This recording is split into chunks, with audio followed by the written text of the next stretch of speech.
Tonight, relationships from hell.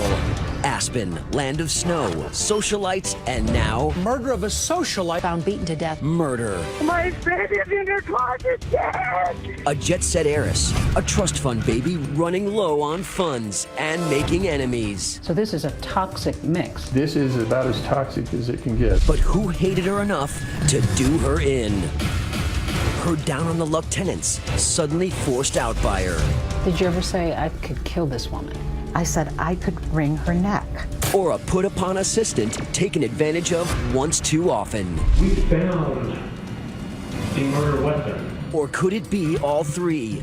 To leave so little evidence at the scene would have taken multiple people. Tonight, follow the footprints, fingerprints, a bloody smear on the bed, explosive interrogation tapes. 100% I am letting you know that's a lie.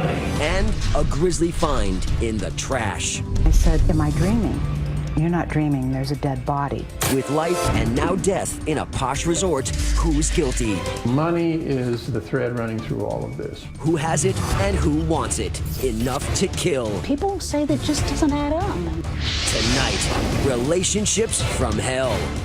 Here's Deborah Roberts. The chilly charm of a winter evening in Tony, Aspen, Colorado shatters like ice. At a home high up on West Buttermilk Road, upstairs in a bedroom, locked in a walk-in closet, wrapped with care, a body. A battered, bloody, and very much dead body. Oh my God! 911. My bed! Ma'am, tell me exactly what happened. I got my bed in the closet.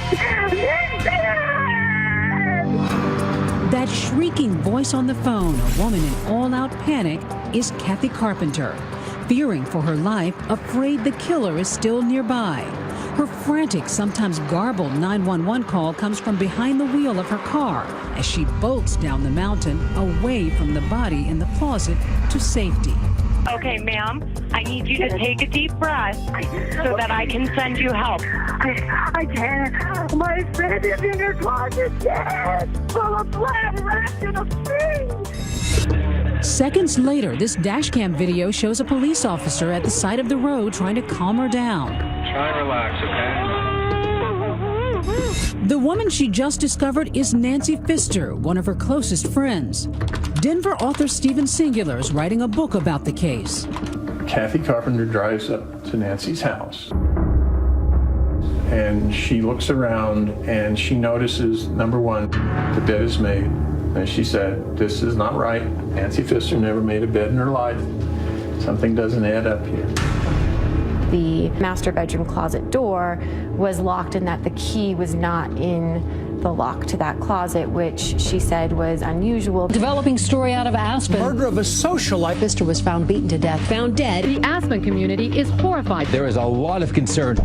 Aspen is not the murder capital of anywhere. Very rare, yes. This was the first murder in over a decade in Aspen. In this playground made of snow and money, the rich and famous, billionaires by the dozen come for the scene and to be seen. Sometimes there's even skiing. And now, on this February night in 2014, a dead body in a closet of all places. What happened only slightly more shocking than who it happened to. Nancy Pfister, the woman in the closet, was a prominent jet-set heiress. Her family, one of the oldest, most respected names in Colorado, ski mountain pioneers. Give me a sense of what the Pfisters meant to that town. They were often referred to as Aspen royalty. I mean, these were some of the founding families that actually got Aspen on the map as a ski resort. My grandparents were there very long ago, before Aspen was Aspen. Nancy's 28-year-old daughter Juliana says freedom was the hallmark of her mother's life, fitting since Nancy was born on Independence Day. She always loved that fact, that she was born on the 4th of July. And she was like, you guys, you're throwing all these parties for me. These fireworks are for me, for sure. High-flying celebrations would become a theme. With that face, that family, that trust fund, it was clear, even from an early age, that for Nancy Pfister, the sky was the limit. There was something about her that just really drew people to her, like moths to the flame, you know? She never had a career per se, but sometimes it seemed that being Nancy Pfister was a full-time job. She was not the run-of-the-mill, what you might think Aspen has become kind of person. She was real cute, very cute. Nancy's Aspen High classmate, David Coffin. Nancy was a presence, a light. I don't think I ever have met a person in my life quite like Nancy. Local spa owner Rita Bellino says Nancy wasn't one for manicures, but she knew her well. Her whole life was about fun and travel, and that was her life mantra, I think. Yes. She saw herself as Aspen's ambassador to the world. And this is where I'll... Acting as a tour guide for a French TV show, chauffeuring the Dalai Lama when he came to town, hanging out with the likes of Goldie Hawn and gonzo journalist Hunter S. Thompson. Hollywood's leading men like Michael Douglas and Jack Nicholson were rumored to be part of Nancy's romantic life. I went up there one day and I knocked on the door. And Jack Nicholson answers the door. It's like, hi, Jack. Is Nancy here? Nancy lived and played like a classic trust fund kid, but with a catch that will soon become significant. In truth, the heiress lived on a budget. The money was controlled pretty tightly. The interesting thing about when she's referred to as a socialite or a philanthropist or someone who's very wealthy, it's much more complicated than that. The money was controlled by a law firm in Aspen, and it was basically doled out as an allowance. That allowance reportedly $7,000 a month. To pay for some of her jet-setting holidays, Nancy decided to rent out her spacious multi-million-dollar mountain home. She needed that money. She needed the money. Which is how she met Dr. William F. Styler III, known as Trey, and his wife Nancy. They were moving to town from Denver and happy to rent Nancy's house while she wintered in Australia. It was classic Nancy Pfister, unpredictable, spur of the moment. Yet there were those who worried that one day Nancy's carefree lifestyle would get her into trouble. All those men in her busy love life. Could one of them be a killer? Sometimes these weren't people she knew very well. In the days after her death, there was plenty of room for that kind of speculation because police weren't talking. What matters is that my mom is gone, and we need to figure out who did it. Investigators left with a wrapped body in a closet and so many questions. Who was this careful killer? We were investigating the case and trying to figure out who Nancy Pfister was, trying to figure out who could have harbored a motive and who could have done this to her.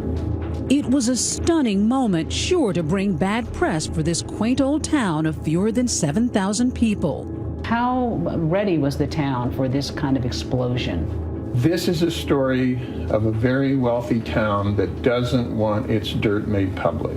When we come back, the hunt for Nancy Pfister's killer, an investigation with all the hairpin turns and more danger than any of Aspen's famous Black Diamond ski trails. Who locked that closet door and threw away the key? The key is sort of a big deal. Stay with us.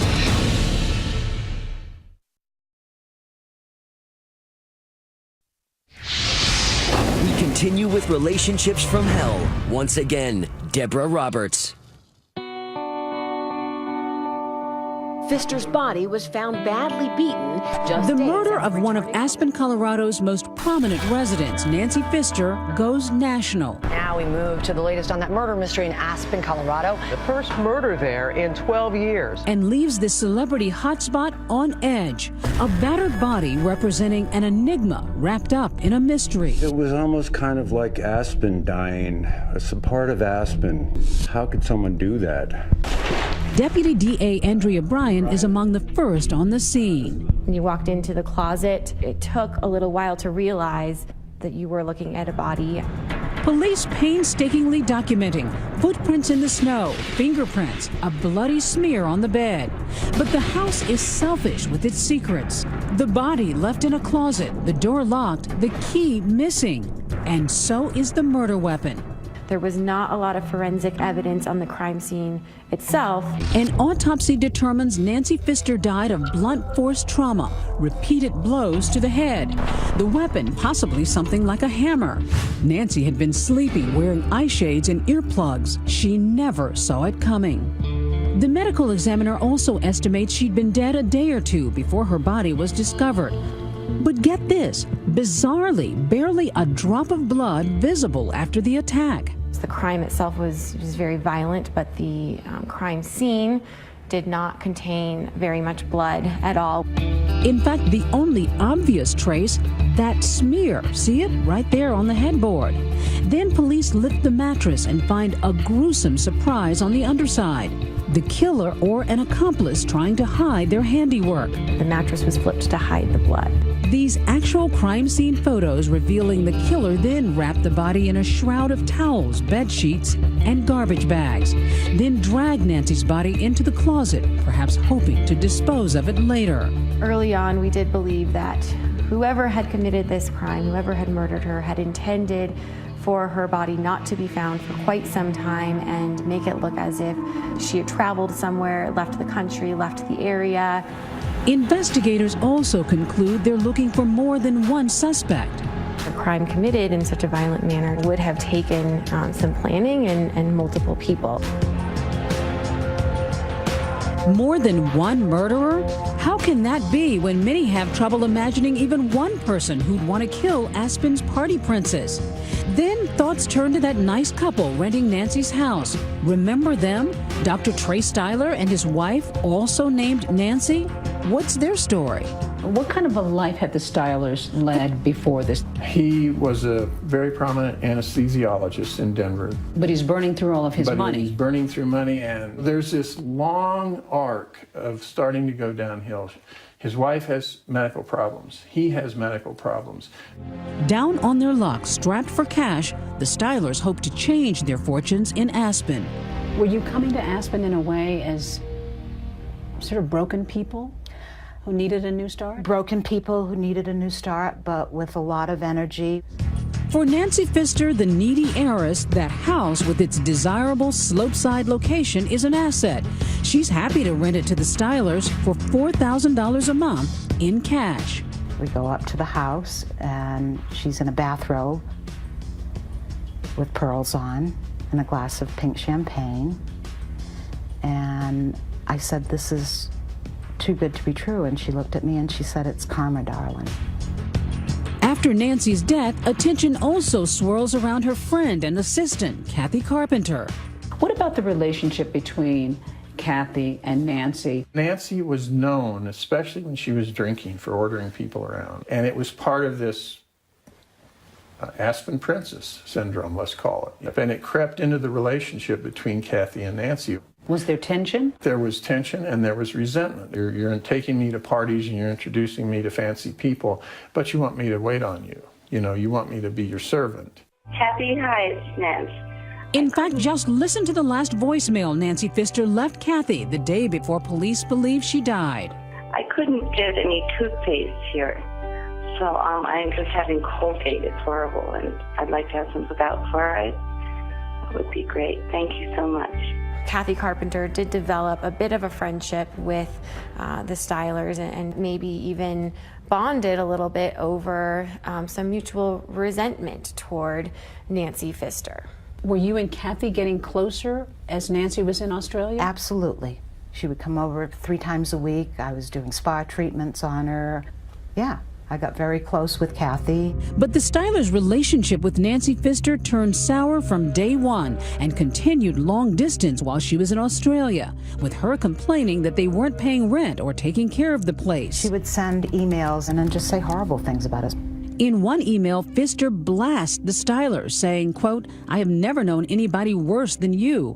Very bad karma." Why would she send emails saying that? Because we weren't paying her the money that she wanted. She wanted more and more money. Finally, Pfister angrily sends word that she's jetting home from her winter getaway in Sydney and wants the Stylers out. Kathy comes over and said, "Nancy's going to be home in 4 days and she wants you out of here." How did you react to that? It was like, oh my God, how are we going to do this in 4 days? The couple's now jammed into a small motel room in nearby Basalt, Colorado, with their possessions and a festering grudge against Nancy Pfister. Did you ever say anything like, I'd love to have this woman out of my hair, I'd love to kill this woman? I said, this is a woman that I dislike, that I hate this woman. I said, I could wring her neck. Did you ever say, I could kill this woman? I did. So you were that angry? Yeah, I said that, and I prefaced it by saying, I've never said this before, but I could kill this woman. And soon, someone did. On February 26, 4 days after Nancy had returned home, Kathy Carpenter discovers her battered body and calls 911. Later, there's one more thing she'd tell police. As she pulled up to the house, she'd seen someone leaving, driving right past her. Had she caught a glimpse of the killer leaving the scene of the crime? And was it someone she could identify? Stay with us.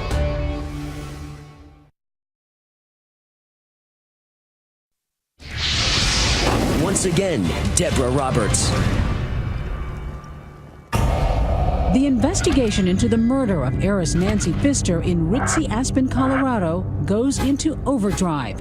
Dr. Trey Styler, wearing his wife's terry cloth bathrobe and not much else, barely awake as police arrest the couple at a low-budget motel. 5:30 in the morning, I hear this banging on the door, and I looked out the door, and all I saw was cops. And what's going through your head? I looked at my husband, who was sleeping, and I said, Trey, am I dreaming? One of the guys says, you're not dreaming, there's a dead body. Kathy Carpenter, who found the body, was already pointing a finger at the Stylers even before she got off the phone with 911. My friend came back from Australia, Nancy Pfister, and she had some people living there, and she really pissed them off, and she made threats to them about owing money, and I don't know. Everything is pointing to the Stylers at this point. Well, basically, the focus is on the Stylers. The Stylers had just been evicted by Nancy Pfister, and she demanded more money from them just before she died. Now, authorities are working overtime in the interview room. Man, if somebody snaps, we just need to know. I don't know what happened to her, when it happened. As the interrogations drag on and on for hours and then days, the Stylers don't try to hide their anger at the dead woman. We were pissed at Nancy. She had screwed us up big time. Do you feel bad about that she's dead? A little. You've got two groups of people here who are very desperate for money. Nancy and the Stylers. Money is the thread running through all of this. You've got two different lives that have been losing their grip on their status. Yes, Nancy Pfister is not an A-list party girl as much as she once was in Aspen. And the Stylers have virtually lost everything by 2013. So it's a volatile mixture. It's just building and building and building. Did that volatile situation lead to murder? Now under police scrutiny, the Stylers and Kathy Carpenter's friendship turned to self-preservation. I didn't do it, my husband didn't do it, and I start putting together in my small little courtroom mind that Kathy did this. So you're convinced that Kathy had killed her friend and boss? Absolutely convinced. Detectives, too, are convinced that Kathy Carpenter, the long-suffering personal assistant, was somehow involved.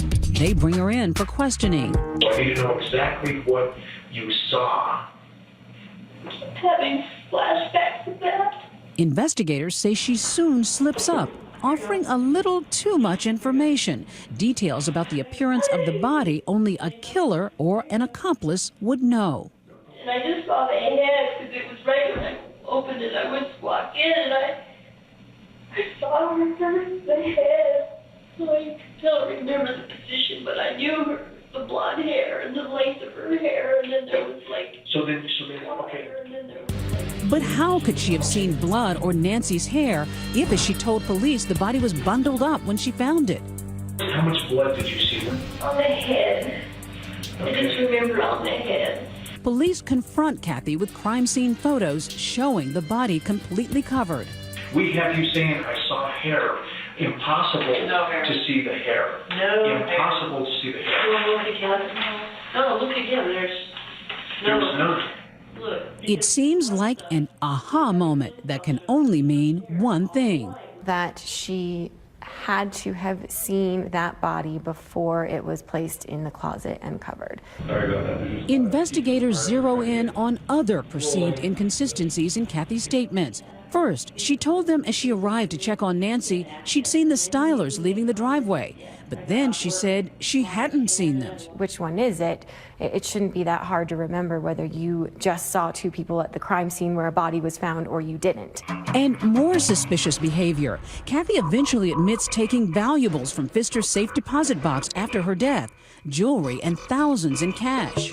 Where did that $6,000 go? I have it. Okay, where? I have it stashed at home. And oh yes, there was a ring too. It belonged to her mother, and the sisters were all fighting for it. Nancy got it, and Nancy told me if anything should happen, make sure that this goes to her mother. So she had stolen from Nancy, presumably when she was dead. But what really got them was her description of what she saw in the closet. That was probably the turning point. Their conclusion was she saw the body after the murder and before it went into the bag. So maybe that she didn't necessarily kill her, but she was aware of it. Even as police push Kathy, they also lean on their other suspects, the doctor and his wife. They take note of Trey Styler's apparent physical decline. He walks into the first interview, but then begins using a wheelchair. I'm disabled. I can't do shit. He repeatedly tries to impress upon them he's too weak to hurt a fly. I'm a sick. I couldn't beat up a kid. If police smell something fishy in Styler's story, it's about to stink even more after someone opens a nearby trash bin. We got incredibly lucky with that break in the case. One man's trash becomes a police officer's treasure. When we come back.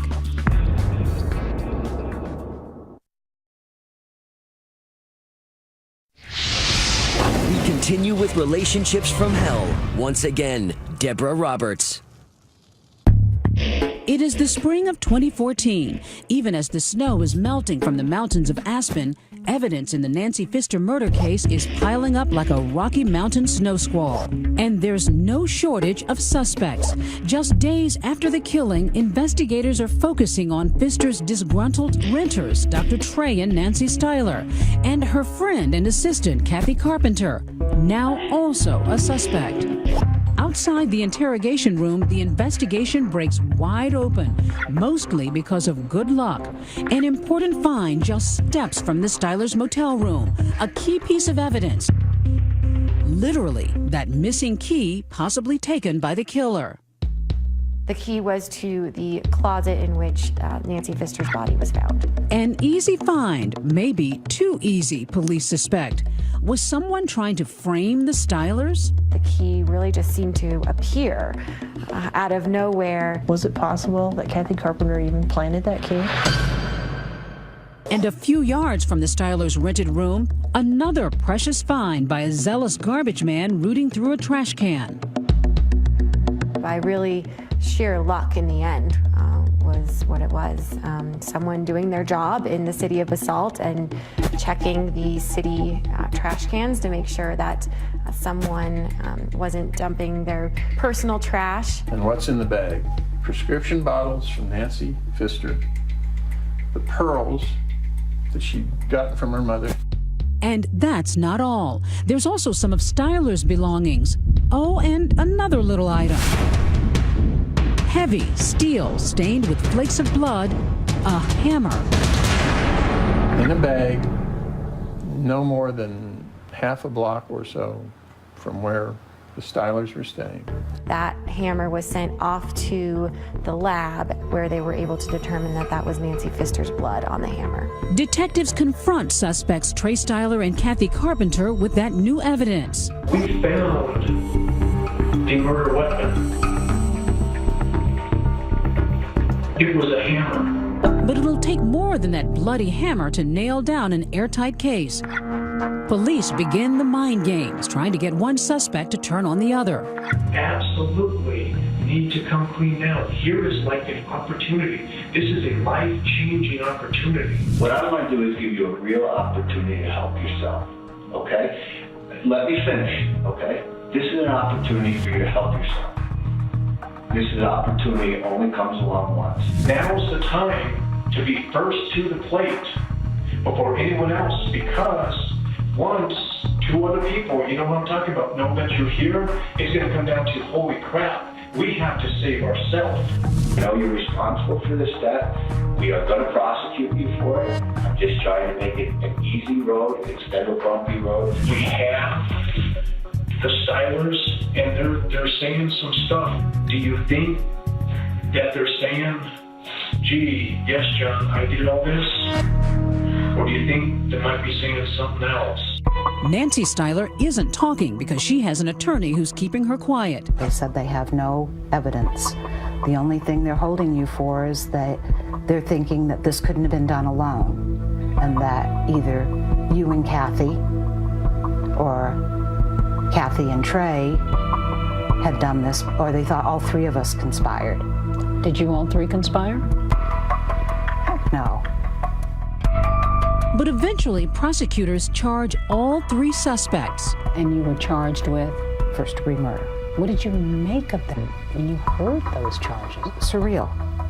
Like a nightmare. I've never even had a parking ticket. They're making a big mistake. I knew I had nothing to do with it, and I knew in my heart that my husband had nothing to do with it.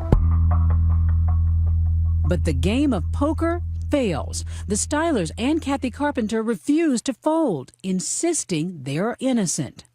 So are you telling me that, or are you going to tell me that you right now, I have never seen the woman since she came back from Australia? That's a lie. I'll tell you, eye to eye.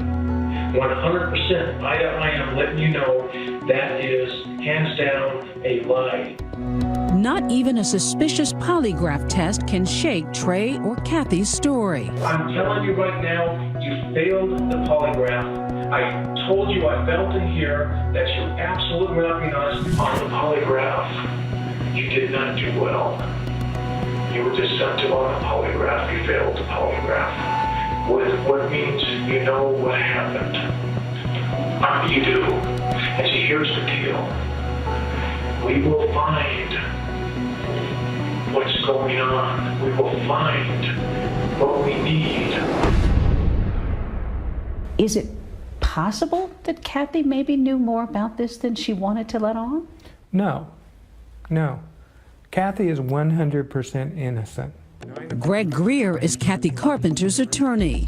She didn't know anything. She wanted to help find the person who did this to her friend.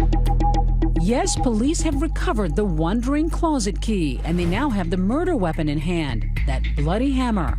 But the case is far from a slam dunk. Prosecutors admit it's largely circumstantial and much weaker than they'd like. In this day and age, juries expect to see that smoking gun, that DNA evidence, and this was a very clean crime scene. But then, a surprise message from a jailhouse cell changes everything. The doctor says he can identify the killer, if only he can get investigators to believe him. I don't buy everything that you're selling me today, okay? That's your privilege. Don't go away.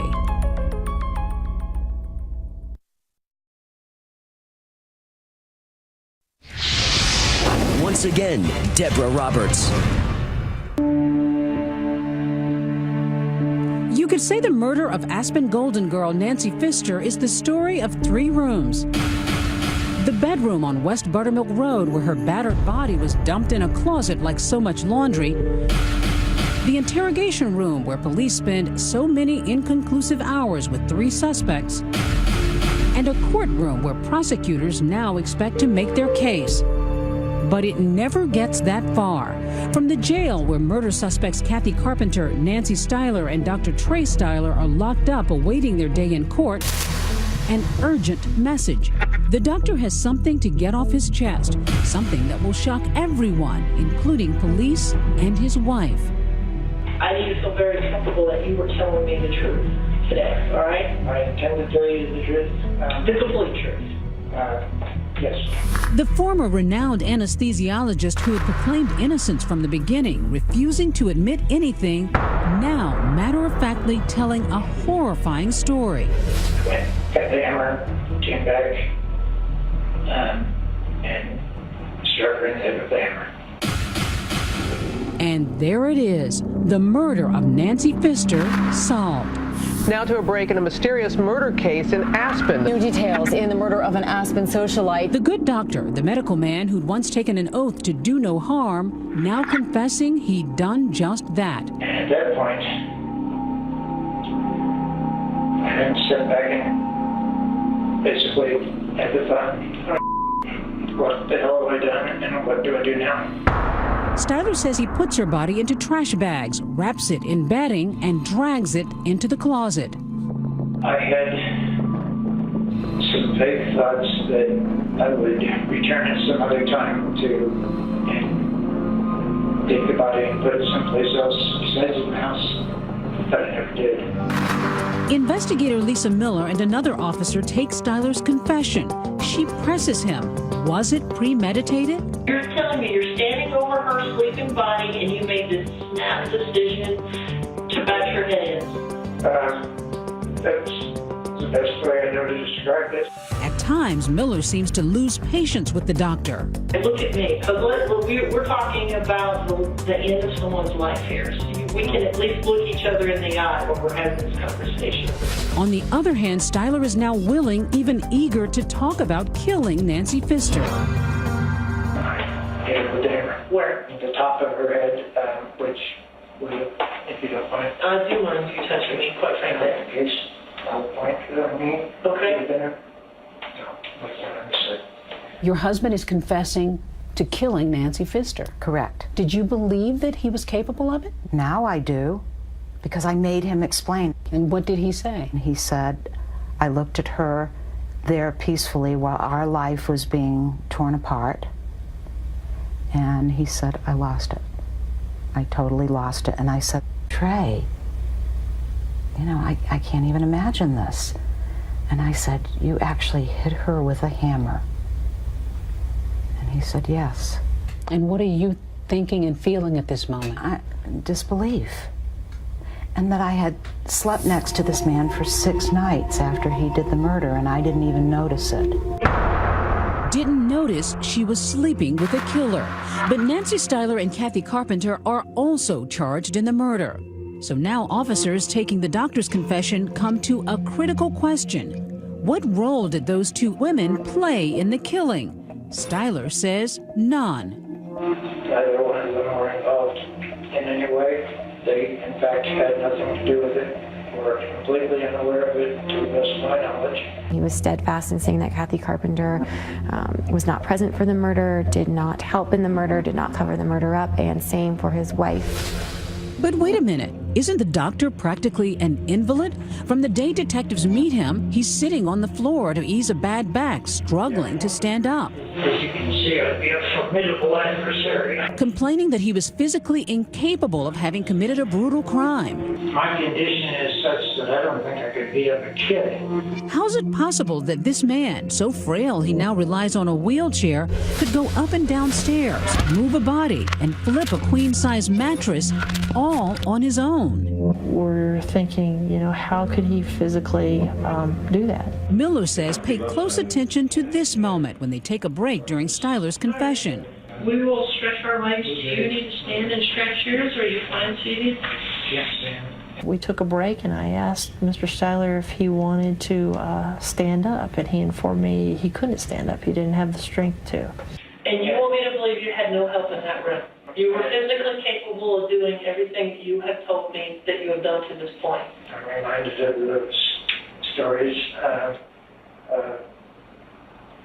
women lifting cars off of their children. Mr. Styler, I will do a lot of things in the interview room, but I'm not going to compare a mother saving a child with you murdering Nancy Pfister, so let's don't go there. Trey Styler's pretty diminished physically. Is it possible that he could have committed this brutal crime and dragged this woman into a closet when he can barely stand? A major question running through the whole case was Trey Styler physically capable of doing this crime by himself?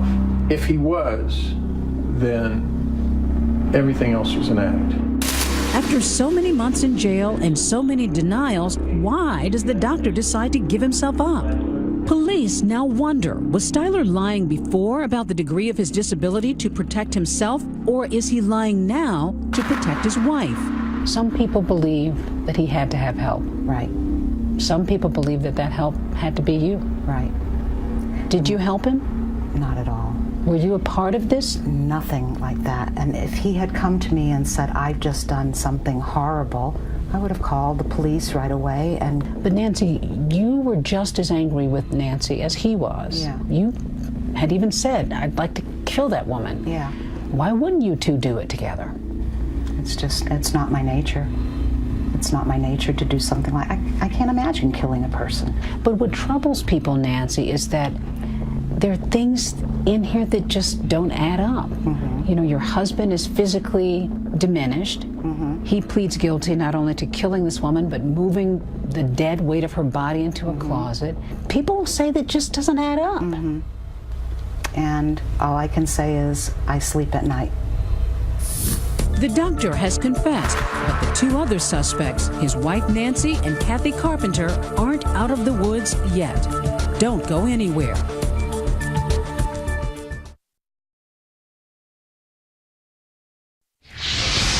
We continue with Relationships from Hell. Once again, Deborah Roberts.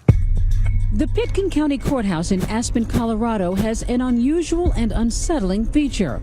Unlike most other statues of justice, this one wears no blindfold.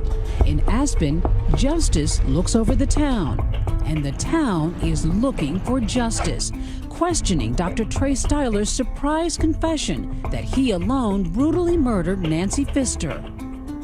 The case is resolved, and I don't think we really know what happened. We have a situation where the police and the legal authorities have accepted a confession from somebody, and there are lots of holes inside this confession. It's very accurate to say that it's going to be an open question in a lot of people's minds as to whether or not he did take sole responsibility because he didn't have much to lose and because he wanted to protect his wife and Kathy. Some people think that you and Kathy somehow got away with murder and that your husband is paying the price. Yeah, it's so wrong. It's so wrong. If Styler's plan was to take the rap for his wife, it worked.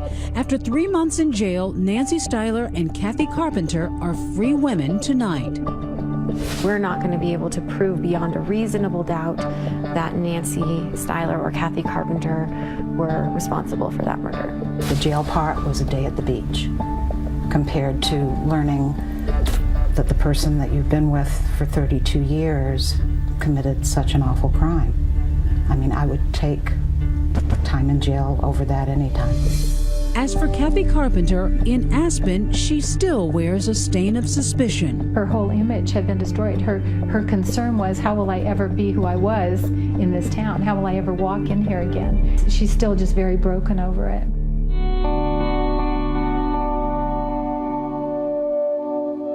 Kathy faces an uncertain future. With new evidence, prosecutors say they could, in theory, refile charges at any time.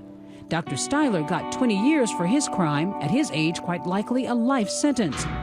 As for Nancy, her case was dismissed with prejudice, meaning if new smoking gun evidence were to emerge tomorrow, Nancy Styler can never be tried in Pfister's murder. Recently, I caught up with Nancy Styler as she headed back behind bars, this time as a visitor to see her husband. Do you ask yourself, how did I get here? How did I go from my upper middle class life in Denver to my husband being behind bars for murder? I ask myself that every day. There are people who feel like that he's in here because he sacrificed his life for you. Mm-hmm. That maybe the two of you were in this together and Right. that he's taking the fall. Mm-hmm. What do you say? I had absolutely nothing to do with this. Was justice served? I think we got the right result given the circumstances in the case, and in that sense, yes, we have someone who has confessed to a very brutal crime, who is behind bars for a very long time. And back in the mountains of Aspen, another winter is on the way. They're getting ready for the rush, eager to get back to the serious business of having fun. Do you think we'll ever know what really happened in this case? No. I think that the Aspen legal system, for their own reasons, decided to take the best deal they thought they could get. And the contradictions and the complexities and all the other things went out the window. Tonight, only the natives know what's missing from the house high up on Buttermilk Road. Aspen's leading lady and world traveler, fittingly some of her last images seen on French TV, Nancy Pfister, the vibrant heiress and mom, gone. I think that Aspen is not the important part of this. I think that my mom is the important part, and I think that she will be remembered exactly as she lived, which is just as a very loving, kind, magnetic, caring person. Just someone who wanted to leave the world better than she found it.